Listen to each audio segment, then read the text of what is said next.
Bien, nous allons à présent définir un plan de coupe, c'est-à-dire la partie qui sera réellement coupée sur le tissu.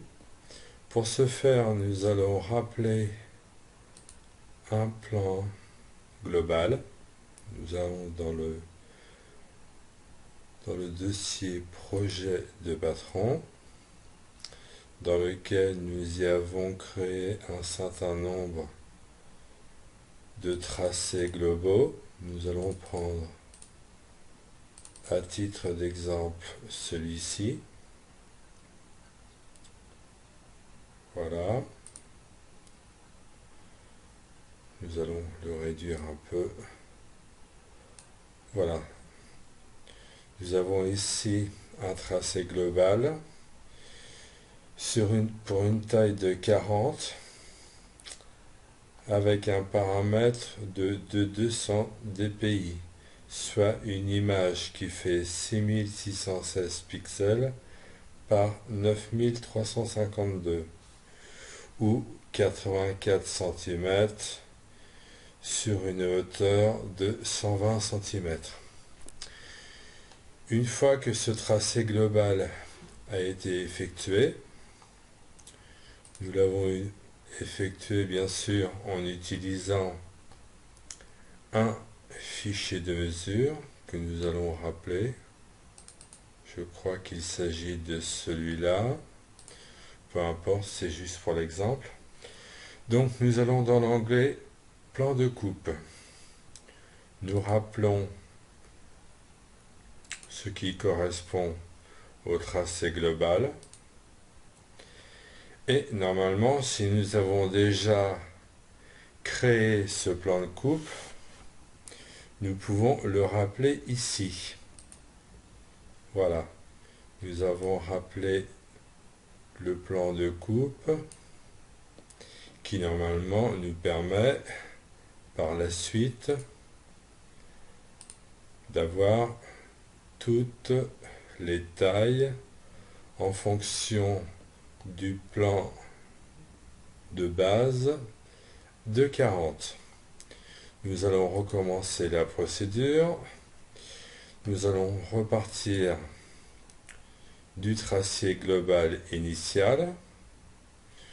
Nous allons le réduire de façon à avoir une meilleure visualisation.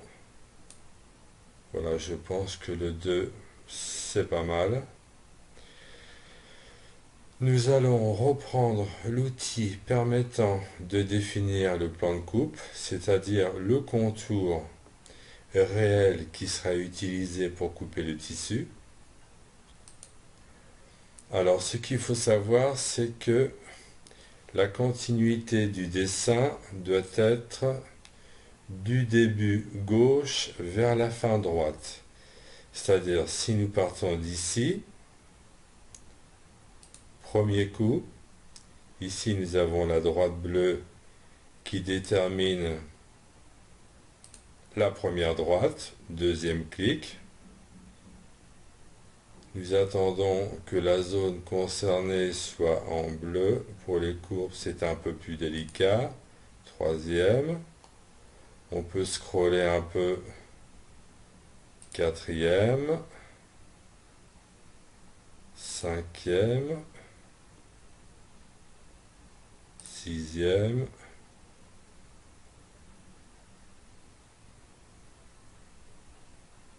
Et voilà. Nous double-cliquons pour mettre fin à notre plan de coupe. Nous pouvons repasser l'ensemble des droites qui ont été définies sur ce plan de coupe.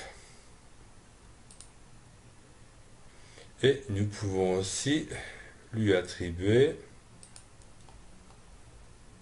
le nom des mesures correspondantes.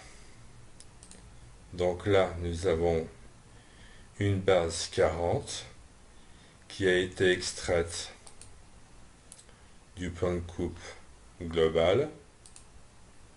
nous voyons ici. Maintenant, nous allons parcourir les longueurs à titre d'exemple toujours. Nous voyons ici les longueurs des droites, non pas des courbes. Droites qui ont été utilisées pour définir les courbes. Donc là, voilà comment on fait pour visualiser la longueur des droites. Maintenant, nous allons leur attribuer un nom qui nous permettra par la suite de créer les tailles désirées. Donc, nous prenons l'option nom. Ici, nous voyons que nous avons tous les noms de mesure du fichier en cours. Le fichier en cours étant mesure femme, à titre d'exemple toujours. Donc, nous repartons dans notre plan de coupe. Ici, nous avons la longueur d'épaule.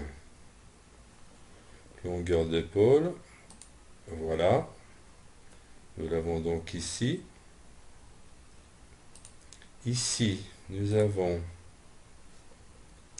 le tour d'encolure.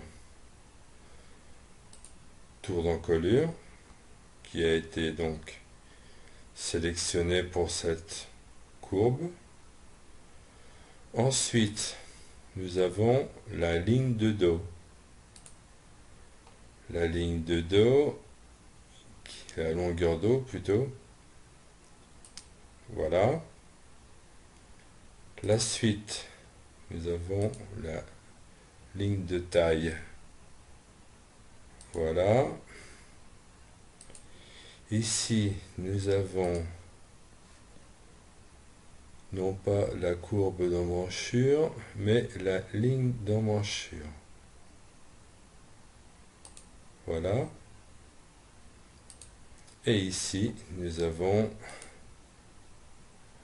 la profondeur, la courbe d'emmanchure ou profondeur d'encolure. Je pense que c'est celle-ci. Voilà, quand on repasse chaque droite ou courbe, nous avons la mesure et le nom correspondant à la droite sélectionnée. Nous validons.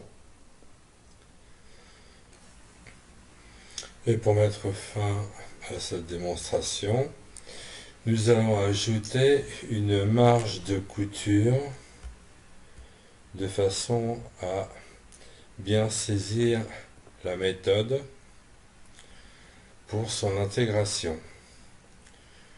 Tout d'abord, il s'agit de sélectionner la taille du patron sur lequel on va ajouter une marge de couture.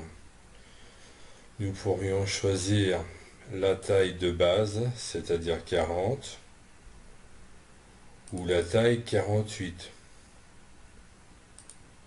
Nous allons prendre la taille 48 à titre d'exemple. En double-cliquant donc sur la taille désirée, on sélectionne l'outil marge. L'outil marge par défaut est paramétré à 1 cm.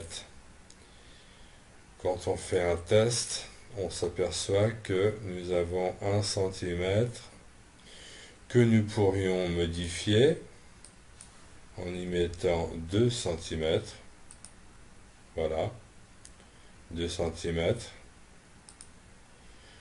Nous allons prendre une taille plus petite afin de pouvoir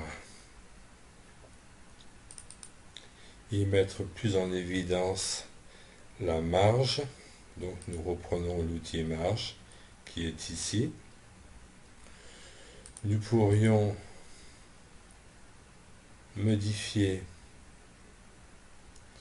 Ici, nous avons la marge. Ici, donc nous travaillons sur la taille 42. Taille 42 sur lequel nous voulons mettre cette fois-ci 2 cm. Nous pourrions mettre 4 cm de marge. Ou tout simplement repartir sur le centimètre que nous avions défini par défaut.